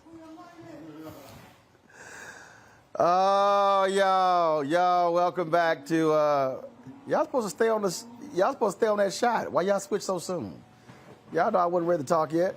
All right, y'all, welcome back, Roland Martin Unfiltered. Let me, y'all want to hear some crazy, look, I keep telling y'all the privileged attitude of a lot of these cops. So check this out. There were 4 Seattle police officers who participated in the January 6th insurrection. They now are appealing to the Washington State Supreme Court because they don't want their identities to be released. The attorney representing the officers, okay, said the cops had a First Amendment right to attend a political rally, and releasing their names could subject them to potential violence and harassment. You mean like the violence and harassment we're seeing right now? It took place on January 6th against other cops. The ACLU, they filed a Public Records Act request for the city's Office of Police Accountability investigation into the officers' activities on January 6th. They believe the public has a right to know who the officers are. The case will decide if their anonymity is protected under the state's public records law. The court must also decide whether the officers can continue their court filings anonymously. The case was taken under advisement by the High Court and will be ruled upon later. I mean, this is the crazy thing that happens, that keeps happening, Robert, where police officers think and they operate. There are 2 forms of justice. One for them, one for the rest of us. You're absolutely correct. And I think that this January 6th investigation, they've done a very good job of getting to the bottom of some of these lower level people who attended the rallies. And these officers kind of are lumped into that lower level group of people. But I think the focus is going to have to be the folks who are on the other side of that barrier and how we're going to bring them to justice. The police officers and those Capitol police officers who we saw on video opening up the gates and letting people in. They want the Congress members who are escorting people around, showing them around the Capitol prior to it happening. The Congress people who are tweeting out the location of the Speaker of the House and the Vice President for the mob to come murder. Those are the people we need to be getting at. Who paid for all these rednecks to get to Washington, D.C.? Them hotels are not cheap. Who paid for all those buses for them? Who paid for the hotel? Who fed them? Who organized this? We've got none of that information. So you're getting a lot of low-level people on trespassing violations, disorderly conduct violations, those sorts of things. This is not getting to the bottom of who started and what was behind this insurrection. And do you think all those people just went home and said, well, I guess it didn't work that time, I guess we'll go back to civil society? No, they're just waiting for their next opportunity to do this again. And now, because that was the dry run, now they understand what they did wrong and what has to happen. So what happens if that exact same mob comes back in 2022 or 2024, where we're inaugurating the next Democratic president? What's going to stop those people from coming back, this time armed, this time with maps, this time with a real plan to execute it, and not simply this riot that took place? Because right now, if you're not getting the leadership, if you're not getting the people who coordinate, if you're not getting the money people behind it, then these officers and others just like them are going to be able to do this again, and there's no recourse from the American people to defend their democracy. Scott? Yeah, Roland, this is an illogical lawsuit. Actually, it's a stupid lawsuit. I guess the Supreme Court will take it up at the state level. But here's the deal. You have a right to protest. You have a First Amendment right to gather and to express yourself. Then how come you don't have a right for the public to know your identity? Since you're on TV attacking the Capitol, you can't have it both ways. Either you're going to have your protection of First Amendment and to express yourself, but you are a public figure doing a public act, and it's on video. In fact, one of the officers, maybe 2 of them, posted videos of themselves at the rally and after the rally. It's on social media as well. And so if you have that First Amendment right to express yourself, Well, why do you want to hide your identity then? You don't want to hide your words. You don't want to hide your treasonous conduct. You don't want to hide, you argue that you didn't participate, but I would suggest if you were at the Capitol, you were part and parcel of whatever was going on around there. Why are you afraid of the people knowing who you are? You're afraid of violence? Well, again, here you go. You drove that negative narrative. And by the way, people know already. You're on a video. Your friends and family and community people know who you are. So it just doesn't make any sense whatsoever. But that white police privilege and a pretty dumb argument, it'll be interesting to see what the Supreme Court does with it. But I don't think they've got a snowball's chance of convincing the Supreme Court that their identity is not relevant, appropriate, or material, or important to the public on the journalistic standards. That just makes no sense whatsoever. Want to talk about white privilege? Check this out. A white California lawyer wants to stop the transfer of Bruce's beach from the LA County to descendants of the Bruce family. This is crazy. Joseph Ryan, who is known for flying the Confederate flag, is questioning the constitutionality of the land transfer. In September, California Governor Gavin Newsom signed a bill allowing the land to be given back to the Bruce family. In 1912, the Bruce family purchased the land, and it made it into a successful black-friendly resort, but the city confiscated the land, citing eminent domain.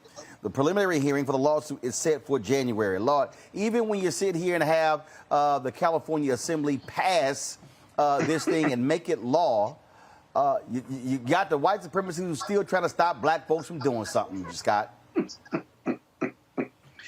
You know, whenever you pass legislation at the state or federal level, you know there's a committee report, right? There's a legal sufficiency report, right? There's a financial impact statement, right? And then the governor does the same thing before he signs it, right? And this was, and if you take it by eminent domain, you took it away from black folks 100 years ago.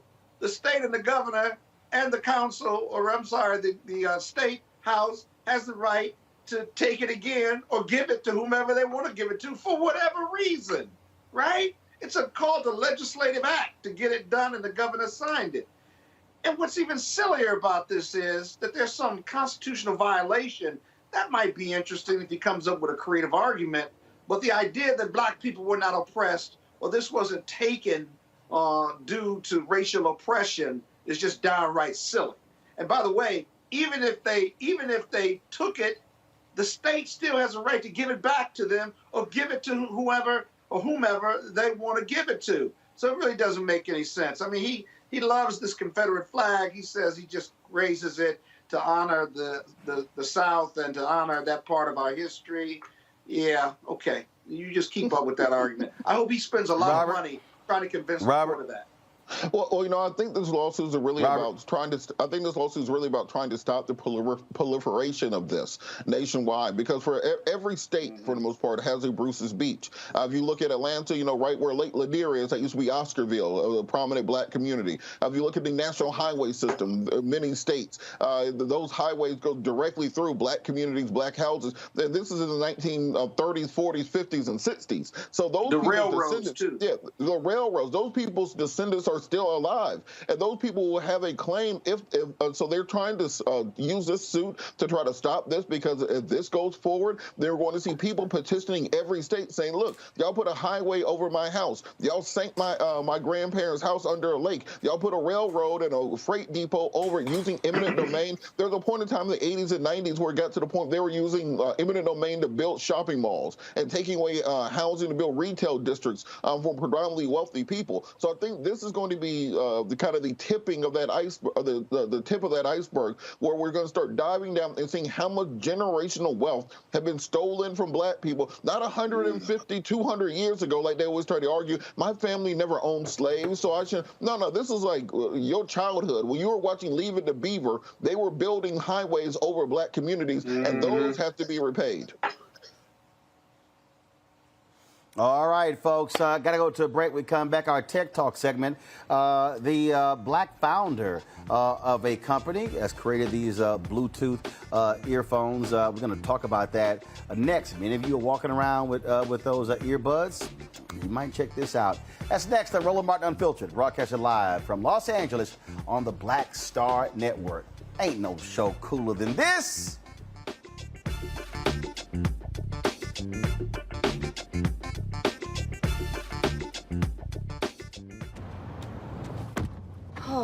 That spin class was brutal. Well, you can try using the Buick's massaging seat. Ooh, yeah, that's nice. Can I use Apple CarPlay to put some music on? Sure. It's wireless. It's something we all like. Okay, hold on. What's your Buick's Wi-Fi password? Buick Envision 2021. Oh, you should pick something stronger. That's really predictable. That's a really tight spot. Don't worry. I used to hate parallel parking. Me too. Hey.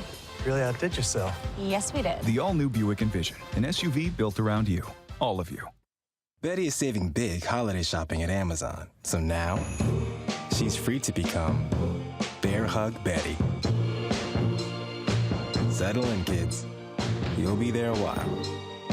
Ooh, where you going? Hey, I'm Cupid, the maker of the Cupid Shuffle and the Wham Dance. What's going on? This is Tobias Trevelyan.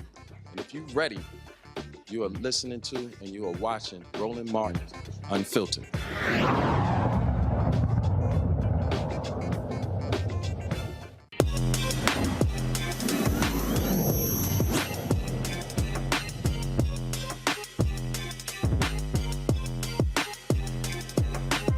Go to slider, go to slider.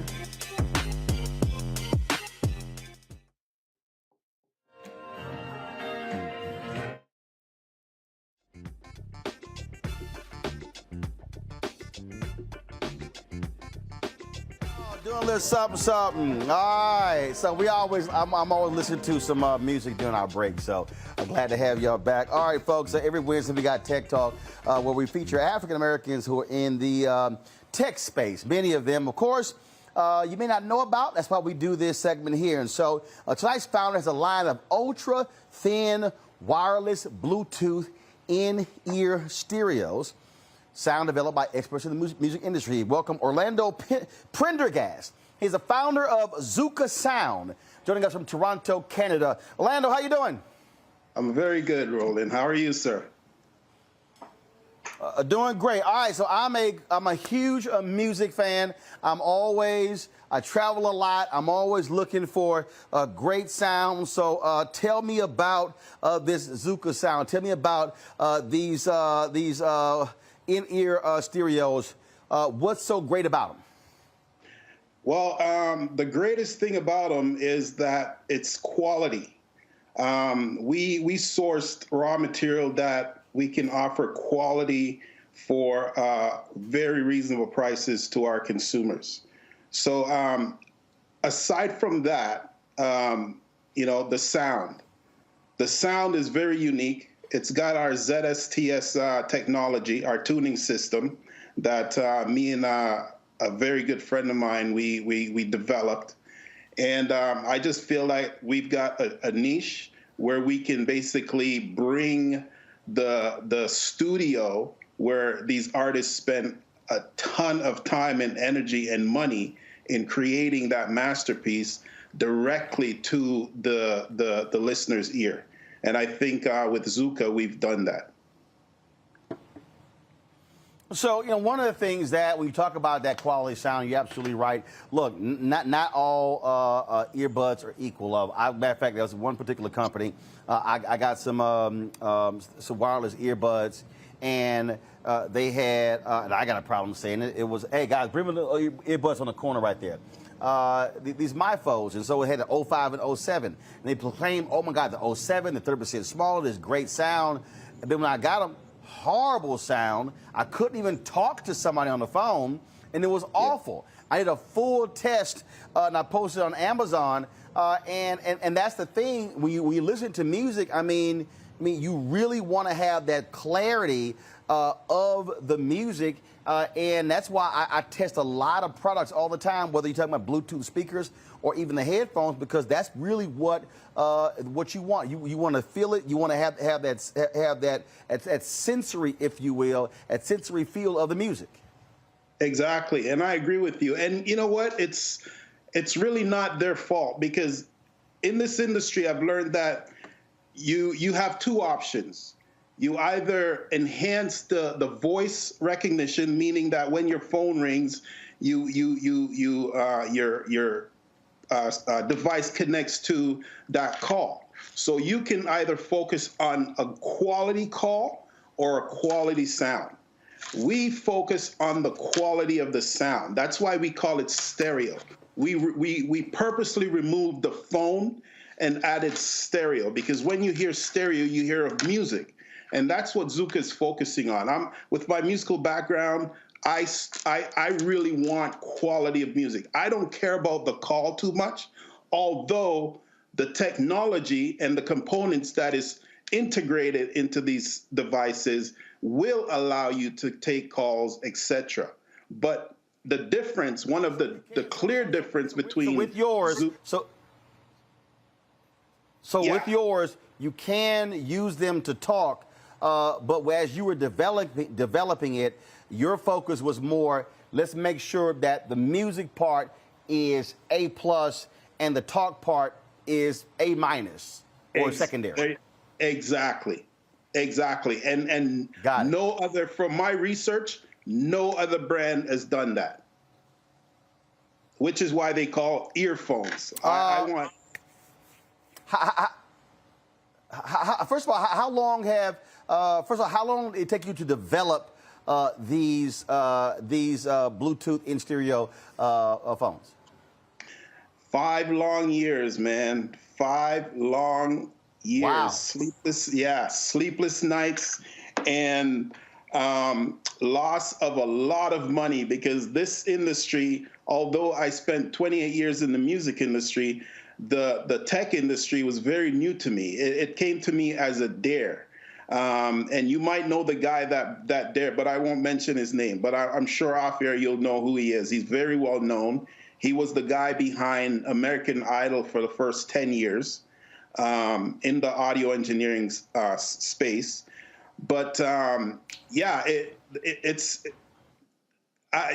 thing is, I really, really am passionate about giving quality for the price.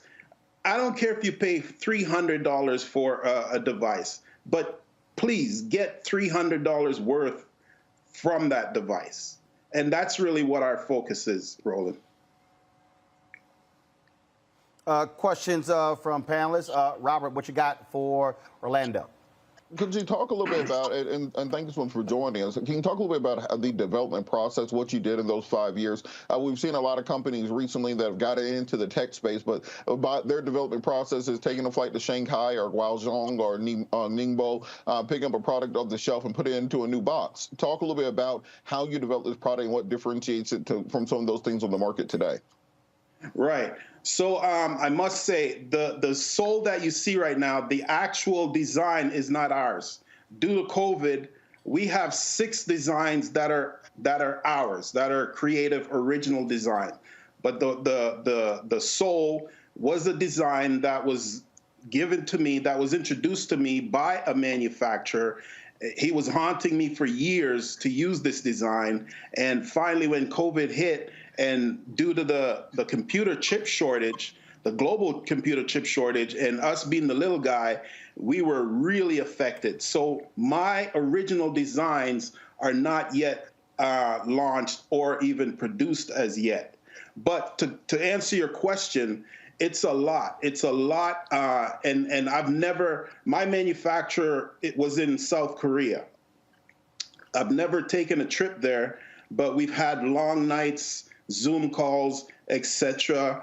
They took my input, they took my instructions, and the process is like anything. You have to have tooling, proper tooling, which you have to create from scratch, which is a lot of financial investment and so forth. And then, you have to search and source the proper components.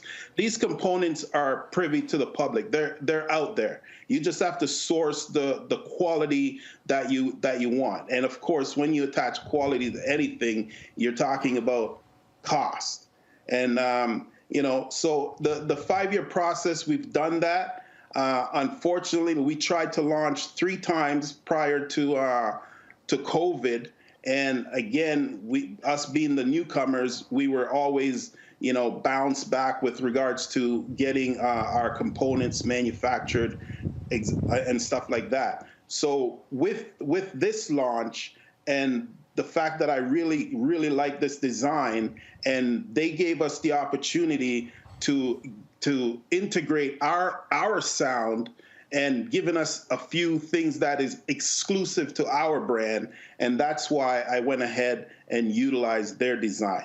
It cut a lot of time, and I felt like with the current situation and the unfortunate position that these essential workers are now in, from hero to zero in no time at all, I really wanted to do something in this sensitive environment to launch Zuka. And we created the Soul to Soul campaign that will benefit the essential workers.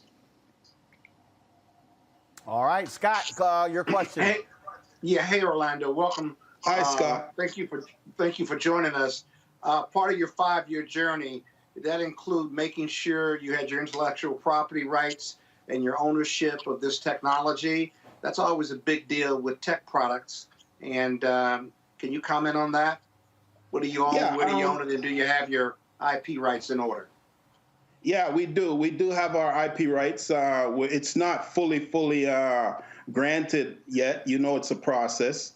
The ZSTS tuning system that we created, that's a process that I really, my partner is a genius, Elliot Saran, and him and I, he's a professor actually in audio engineering and a musician. This guy's like Prince. He plays every instrument. But yeah, that's not fully granted yet, but we're definitely looking forward to it. And yes, we've been using. Yeah, real part quick, of our journey if I has been may. that. Sorry? Your IP rights, not just in this country, but obviously all over the world, because you've got so much competition, and that does take a lot of time. So good luck with it. And a lot of money. I'm a lawyer. I didn't ask for the money. All right, then. We'll look. We'll look, Orlando. Hit me up off air, Scott. I'll hit you up. Thanks, Roland, for connecting. Well, so Orlando, are folks able to purchase these right now? No, they're pre-ordered. Again, with the COVID situation, our mass production really just started. To be honest, again, we were able to get 200,000 of one of our component that we really needed to integrate and make our sound the quality that we wanted. So we've got orders for over the first 50,000 to be manufactured. So we will get our first shipment within the next 40 days. So right now, we're doing the pre-ordering, which Roland, that's not a new thing. The publishing space has been doing that pre-ordering thing for decades, and now the record labels are jumping on board. Before an artist drop a record, they pre-order, right? And I guess that's the new business. Absolutely. All right, then. Well, look, I look forward to checking these out, listening to them. I am quite finicky when it comes to my music, and so I definitely look forward to testing these out, checking them out. And so certainly congratulations. And, again, we need more African Americans, more people of color who are in the tech space and who are owning. There are a lot of people out there who are on the marketing side, but it's a whole different ballgame when you're the owner. It's a whole different ball game. You know it, brother. Like Puffy says, I want to cut the checks. Absolutely. Or as I say, I want to endorse the checks. There you go. There you go. There you go, That's man. It. Orlando, thanks so much. I appreciate it, Doc. Thanks a lot. Good luck. Thank you, man. I've been admiring you for years. Thank you, man. Keep doing what you're doing, brother. I will do. Will do. Thanks a lot. Thank you guys for having me. I want to thank Scott, Robert, and Monique. Thank you very much. I want to thank Scott, Robert, and Monique for joining us on today's show. Folks, it was, of course, a full show. We got a lot more to break down tomorrow right here on Roland Martin Unfiltered, broadcasting live from L.A. As I said, we have been shooting episodes of Rolling with Roland, my new show that's going to be on the Black Star Network. We've had some amazing interviews our last two trips to Los Angeles. We've had great one-on-one conversations with Richard Lawson, with Glenn Turman, Jack A., Bill Duke, Mario Van Peebles, Michael Collier, Jeffrey Osborne. I'm leaving out somebody while we chat with.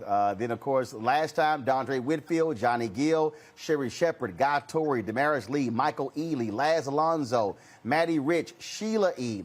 Yesterday, we talked, of course, with Sally Richardson Whitfield. Man, the conversation last night, y'all, was fire with Richard Roundtree. And tonight, I'll be talking with Trevor Jackson. Trevor Jackson. Then, of course, this week, Brescia Webb, Chris Spencer, Flex Alexander, music director Ray Chu. And I'm trying to lock down Debbie Allen, my fellow Jack Yates high school alumnus. And so, folks, trust me, y'all want to download the Black Star Network app. You're only going to be able to see these on the Black Star Network app. Our goal is to get 50,000 downloads by the end of the year. That's critically important for us, folks, because we go to these advertisers to be able to show how we're doing with our downloads. Also, man, y'all were killing it last month with the Roland Martin Unfiltered podcast. 200,000 downloads of my Black Information Network commentary last month. And so you can do that. If you also missed this show, if you can't watch this show on the Black Star Network app, or if you can't watch it, of course, on a YouTube channel, you can also download the podcast. You can download this podcast. Again, 200,000 downloads last month. And so things are going great. So please download the Black Star Network app, share it with your friends, get them to download it as well. You can download it on your phone, on your pad, on your TV. If you've got Apple TV, Android TV, Roku TV, Amazon Fire Stick, Xbox, Samsung Smart TV, all of those. And also, don't forget, support us in our Bring the Funk fan club. All your dollars support in terms of what we're able to do. Let me give a quick shout out right now to, let's see here. Let me go through here. We had some folks who actually gave during the show. So Aaron Brown, thank you so very much supporting what we do, Aaron, for joining our Bring the Funk fan club. I'm telling you, y'all dollars really make a difference, folks. As we do this, we're an independent Black-owned media company. Look, you know, we don't get the CNN money, the Fox News money, the MSNBC money, but I can guarantee you the content that we have is on point for our audience. So thank you so very much, folks. I will see y'all tomorrow right here on Roland Martin Unfiltered on the Black Star Network. I'll say bye to this camera right here. All right, folks, holla!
To be smart.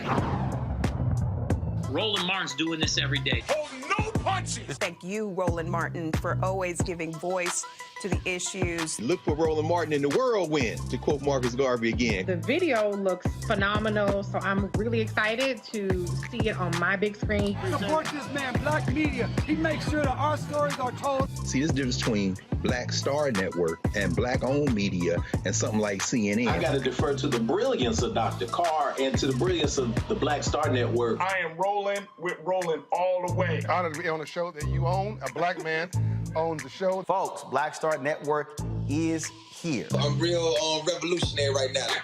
Roland was amazing on there. Stay Black. I love y'all. I can't commend you enough about this platform that you've created for us to be able to share who we are, what we're doing in the world, and the impact that we're having. Let's be smart. Bring your eyeballs home. You can't be black on own media and be scared. You dig?